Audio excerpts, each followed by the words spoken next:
Welcome friends to my channel. অনেকদিন পর B Ed video নিয়ে আজকের এই আলোচনার বিষয় 2025-27 B Ed admission in West Bengal. 600-র বেশি এই ইউনিভার্সিটির আন্ডারে কলেজ এই মুহূর্তে রয়েছে। তার মধ্যে কিছু অবশ্যই অ্যাফিলিয়েশন প্রবলেম আছে, আর বাদবাকি হয়তো অল্প কিছু সংখ্যক 40-50+ সরকারি কলেজ আছে। সরকারি কলেজের ব্যাপারগুলো আমি বলছি না, সেখানে অবশ্যই মেরিট লিস্টের ব্যাপার রয়েছে। যারা প্রাইভেট কলেজে ভর্তি হতে চান তাদের নিয়ে আজকের আলোচনা। বিভিন্ন কলেজে কিন্তু আপনাদের যে বুকিংটা কি সেটা বলে দিই। সিট বুকিং, অর্থাৎ প্রত্যেকটা কলেজে কিন্তু 100টা করে সিট থাকে প্রত্যেকটা কলেজে।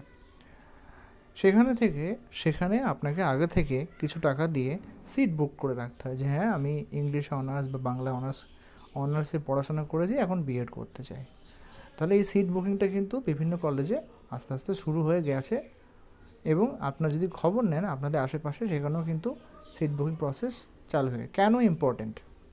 কারণ হচ্ছে সিট বুকিং না করলে যখন অফিসিয়ালি এই ইউনিভার্সিটি থেকে অ্যাডমিশনের নোটিশ দেওয়া হবে, সেটা সেপ্টেম্বরে হোক বা অক্টোবরে হোক, তখন কিন্তু কি সমস্যা হবে?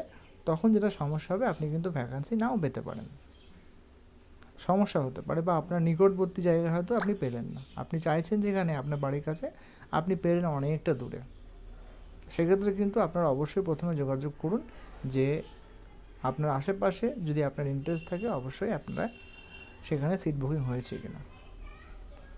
সিট বুকিং করার সময় এটা বলা বাহুল্য যে অবশ্যই কিন্তু একটা স্লিপ নিয়ে রাখবেন পরবর্তীকালে বিভিন্ন রকম সমস্যা এড়াবার জন্য।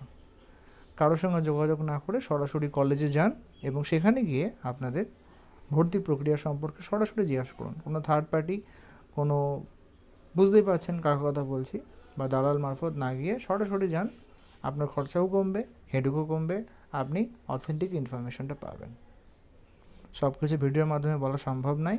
নিজে গিয়ে প্রত্যক্ষভাবে নিজে পর্যালোচনা করে নিজের নিকটবর্তী যে কলেজ আছে সেখানে যান, সেখানে গিয়ে আপনারা যোগাযোগ করুন। ছোট্ট একটি ভিডিও, যখনই অফিসিয়াল নোটিফিকেশান আসবে তখনই এই বিষয়ে বিস্তারিত আলোচনা করব।